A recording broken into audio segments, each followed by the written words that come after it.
ta ƙarin sabuwar rigima da take so ta ɓarke, amma kuma ƙasashen na ƙoƙarin ɓoyewa saboda kada a ji kunya. Ƙasar Jamus, Ingila, Faransa za su tura dakaru zuwa Greenland don su hana Amurka ƙwace Greenland da ƙarfi.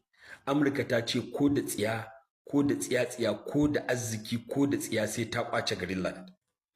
Su kuma sun ce ba su yadda ba saboda yankin Turai ne kuma ƙasar Denmark ne.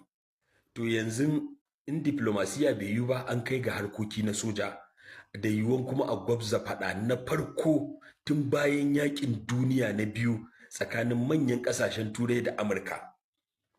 Kuma ƙasar Faransa ta nuna tashin hankali kwarai da gaske. Prime Minister Birtaniya Keir Starmer ya ce ba su taɓa yadda Amurka ta mamaye Greenland ba, shi kuma ya ce dole ko da tsiya sai sun kwace.